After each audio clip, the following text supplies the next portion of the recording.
Hello hi மக்களே, நான் உங்கள் விஷயம் என்னென்னா, இந்த பீட்ரூட் இருக்குல்ல, மலேசியாவில் பீட்ரூட் ரொம்ப டிமாண்டு. அது இல்லாமல் விலை கூட. நம்ம ஊர் காசுக்கு கணக்கு பண்ணி பார்த்தாக்கா ஒரு பீட்ரூட் எனக்கு தெரிஞ்சு 200 இல்லை 300 வரும். ஸோ இதை நம்ம பீட்ரூட் நிறைய வாங்கி போய் எடுத்து வச்சுருந்தாலும் வீணாகிடும். அதனால் நான் என்ன பண்ணிட்டேன், ஸோ பீட்ரூட்டை வாங்கி நல்லா இந்த மாதிரி பொடி பொடியாக சீவிக்கிட்டேன். பாருங்க, நம்ம பார்க்கவா.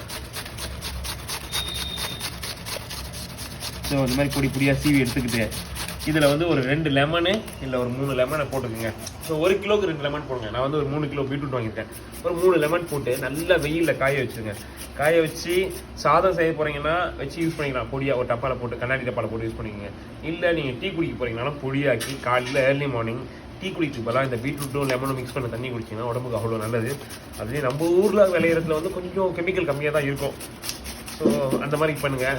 இது ட்ரை பண்ணுங்கள், பீட்ரூட் ட்ரை பண்ணுங்கள், முருங்கைக்கீரை ட்ரை பண்ணுங்கள், அப்புறம் கருவேப்பிலை பொடி. இது எல்லா பொடியும் நான் கொண்டு போக போகிறேன்.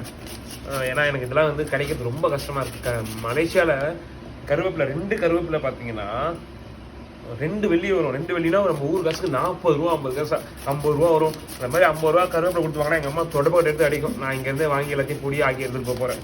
எல்லாத்துலேயும் லெமன் போட்டு மிக்ஸ் பண்ணி, ஏன்னா லெமன் போட்டால் கொஞ்சம் கெட்டு போகாதுல்ல, அதனால் எல்லாத்தையும் போட்டு எடுத்துகிட்டு போக போகிறேன். ஸோ வேறு யாராவது இந்த மாதிரி நம்ம ஊர்லேருந்து அப்ராட் போகிறீங்க அப்படின்னா ட்ரை பண்ணி பாருங்கள். ஸோ காய்கறி செலவு மிச்சம். உங்களுக்கு வந்து எனக்கு தெரிஞ்ச ஒரு 2-3 மாதத்துக்கு கெட்டு போகாது. ஏன்னா நம்ம காய வச்சு பொடியாக்கி கொண்டு போகிறோம்ல, அந்த மாதிரி ட்ரை பண்ணி பாருங்கள் ஒரு வாட்டி. ஓகே, பாய்.